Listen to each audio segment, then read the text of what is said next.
Hi, I'm Amelia Ayres, and I'm here today to talk to you about the importance of having ongoing and affordable mental health care within Australia for Australia's young people, especially for those who have experienced trauma. This is a photo of me at age 4.5 years old. I just moved from Adelaide to Cairns and started school for the first time. I seemed like a pretty happy and carefree young lady, didn't I? Well, 6 months after that photo was taken, I disclosed that I was a victim of child sexual abuse. After the disclosure, there was a lot of counselling. Initially, I saw a counsellor through Queensland Health with the child sexual assault team every week for 2 years. This was a free service and it was very helpful. But this wasn't the end. Then came the phobias manifesting from my trauma. This was mainly of germs and of elevators. It got so bad that I ended up having to see several psychologists. At one point, I remember my mum cleaning 13 pairs of my shoes because I was so concerned with the germs on the floor. The psychologist appointments were mostly free and they were helpful to different degrees. But I would also like to add that I consider myself one of the lucky ones.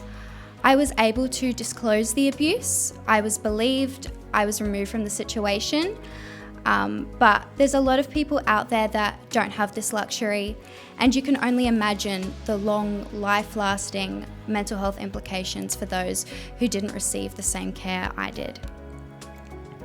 So, life seemed somewhat back to normal after the age of 8 years old.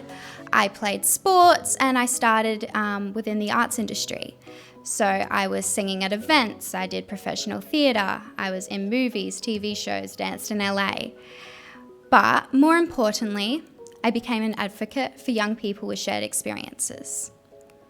I became a proud ambassador of Bravehearts, I helped raise money, and I was recognised and used my voice to raise awareness about child sexual abuse. So, you could be forgiven for thinking that it was all behind me. This is a photo of me in year 12. It seemed like I had it all. I received a 90+ ATAR, 2 academic scholarships, and an offer to study law and politics at university. However, 12 months after this photo was taken, the cracks started to appear. The first year of university was tough. I was unfocused, I was unmotivated, anxious, engaging in risky behaviours. I'd lost my drive.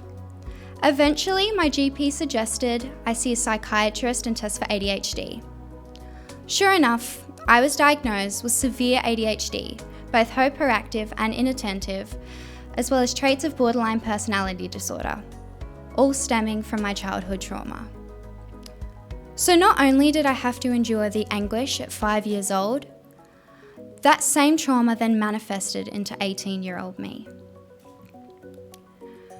Statistics say 1 in 4 Australian children are sexually harmed at some point in their life before the age of 18 years old.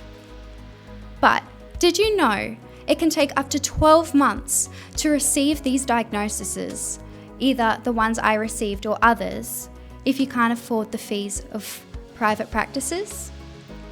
Did you also know that it costs approximately $1,200 upfront for 2 20-minute sessions just to be diagnosed?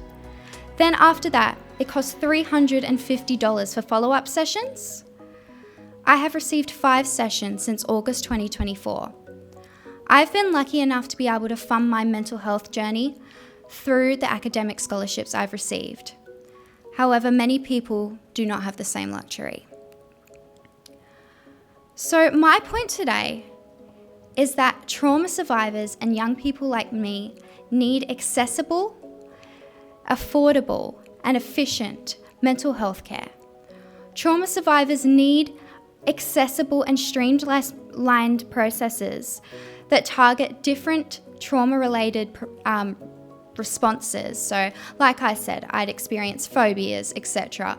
Trauma manifests in all different ways. So, we need to be able to have care and mental health facilities that address these problems throughout the different stages of their lives.